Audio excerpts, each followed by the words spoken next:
آپ دیکھا تھا اقبال نے، اور جس کی تعبیر دی تھی قائد اعظم نے، اور جس کے لیے مولانا سید عبداللہ مودودی رحمۃ اللہ علیہ نے اس زمانے میں کتابیں لکھی تھیں،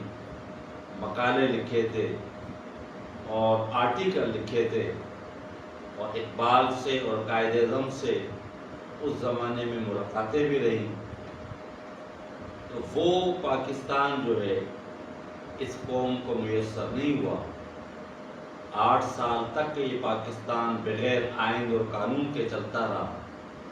اور آج تک بھی قرارداد مقاصد کی روشنی میں جو اس پاکستان کا مقصد اسلامی نظام، اور جس کے بارے میں واضح طور پر نعرہ لگایا گیا تھا کہ پاکستان کا مطلب کیا، لا الہ الا اللہ، تو اس مقصد سے ہٹنے کی وجہ سے یہ پاکستان دنیا کے سامنے وہ نظریاتی ریاست کے طور پر نہیں ابھر سکا۔ آج اس پاکستان کے اندر بدقسمتی سے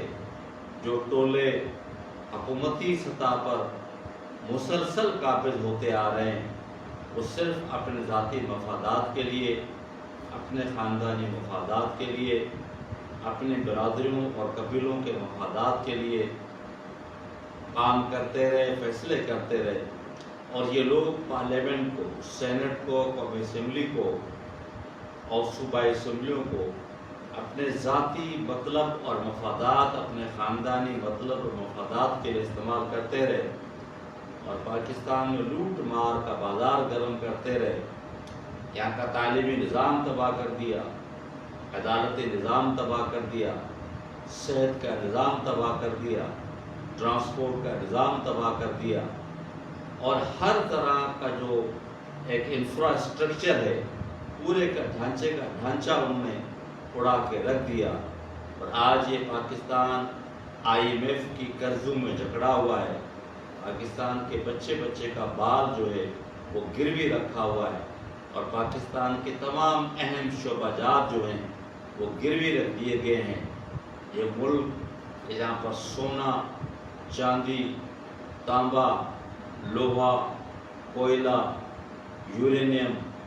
اور بہت ساری، اس کے بعد ماربل ہے، اور کئی ہزاروں قسم کی یوں کہا جائے کہ معدنیات، جڑی بوٹیاں، اور یہاں کے جنگلات، یہاں کا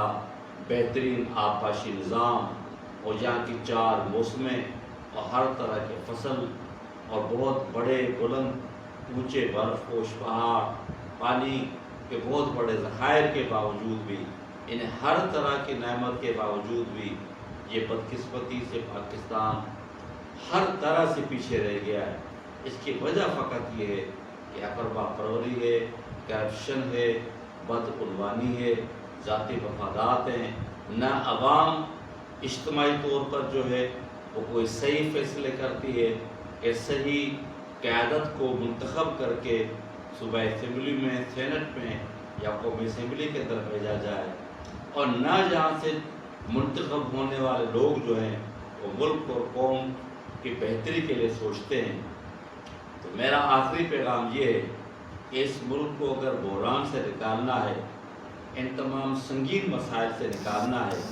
تو یہ جو آرٹیفیشل یا مصنوعی قیادت کے جو انتہائی بھونڈے اور بوگس طریقے سے ان کو قبضے میں لا کر ان کو قومی اسمبلی، صوبائی اور سینٹ میں پہنچایا جاتا ہے،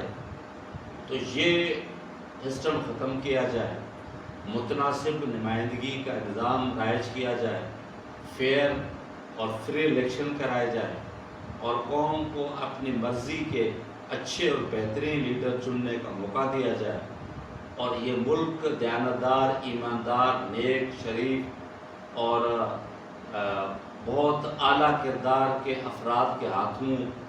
اور ان کو منتقل کیا جائے اقتدار، تو انشاءاللہ ایک دن ضرور آئے گا کہ پاکستان جو ہے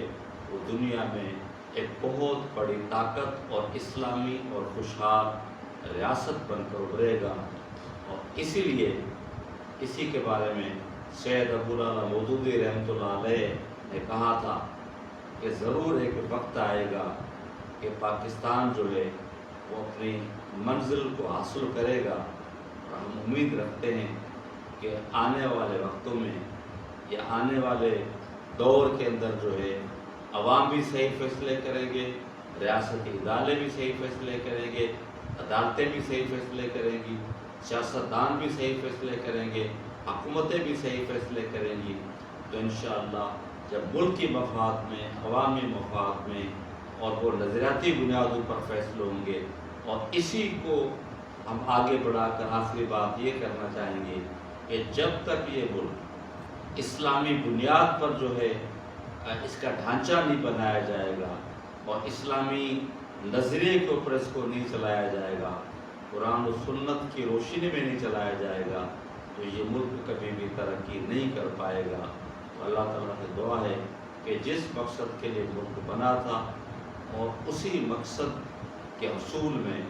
ہم سارے کامیاب ہو جائیں اور اس کو ایک اسلامی اور خوشحال پاکستان کے طور پر دیکھیں۔ السلام علیکم۔